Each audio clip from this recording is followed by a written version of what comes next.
मित्रों, आज हम आपको राजा हरिश्चंद्र जी की कथा सुनाएंगे। राजा हरिश्चंद्र एक सत्यवादी, निष्ठावान, कर्मवान और शांति प्रिय राजा थे। वे इतने महान थे कि उनकी महानता के चर्चे पूरे भारत में प्रसिद्ध थे।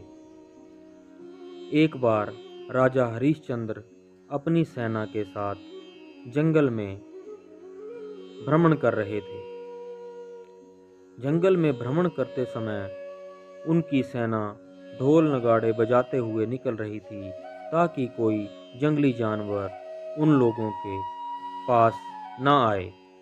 लेकिन वहां पर महर्षि विश्वामित्र भी तपस्या में लीन थे।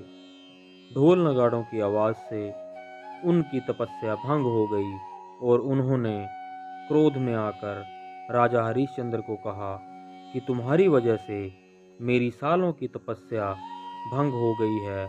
मुझे इसकी वजह से काफी नुकसान उठाना पड़ा है। अब तुम ही इसकी भरपाई करोगे।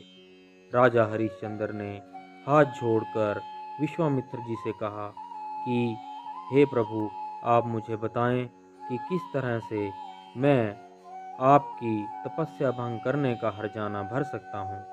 तभी विश्वामित्र जी ने राजा हरिश्चंद्र को कहा कि राजन, आप अपना सारा राज्य मुझे दे दीजिए और साथ ही साथ इसके अलावा मुझे 1000 स्वर्ण मुद्राएं भी दे दीजिए। इससे ही मेरे जीवन के इस तप के भंग होने की भरपाई हो पाएगी।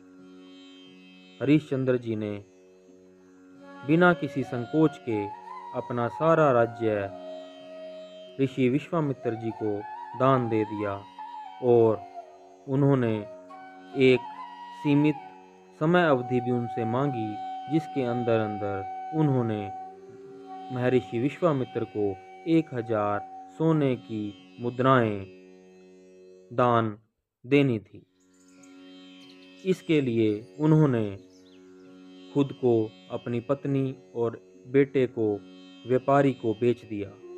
लेकिन व्यापारी को बेचने पर भी उन्हें वह स्वर्ण मुद्राएं नहीं मिल पा रही थी।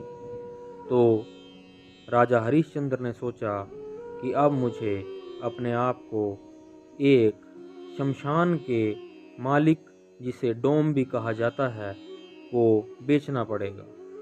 जब उन्होंने अपने आप को शमशान के मालिक को बेच दिया तो उसने उनका यह कहकर एक कार्य सौंपा कि आपको शमशान में आए किसी भी व्यक्ति से पैसे या मुद्राएं लेनी हैं, उसके बाद ही आपने उसको शमशान में जलाने के लिए लकड़ियां देनी हैं। ऐसा करने से विश्वामित्र जी को स्वर्ण मुद्राएं देने के लिए आपके पास पर्याप्त मुद्राएं भी हो जाएंगी और हमारा शमशान का कार्य भी सही ढंग से चलता रहेगा।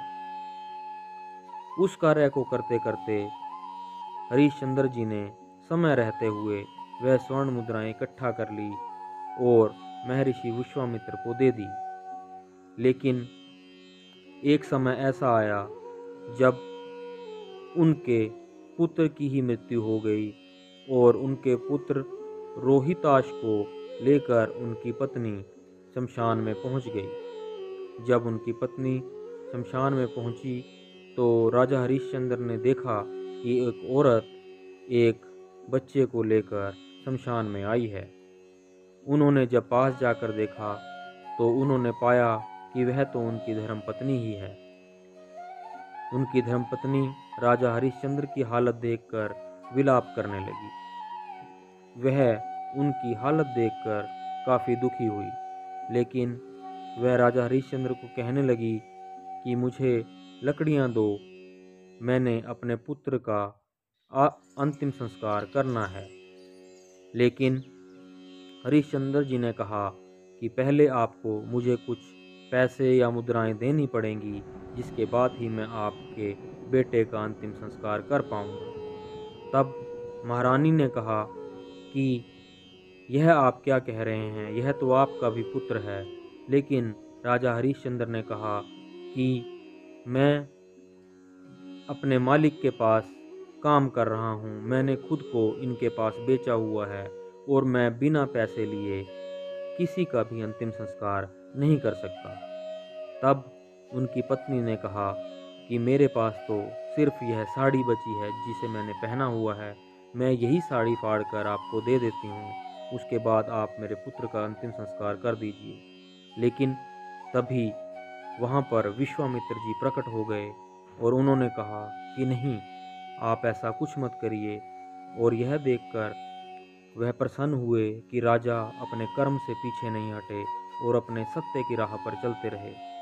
महर्षि विश्वामित्र ने उनके पुत्र को जीवित कर दिया और राजा को उनका दिया हुआ राज्य वापस लौटा दिया। तो यह थी राजा हरिश्चंद्र जी की कथा। आशा करते हैं हमारे द्वारा सुनाई गई यह कथा आपको अच्छी लगी होगी। मिलते हैं हमारे नेक्स्ट वीडियो में, तब तक के लिए धन्यवाद।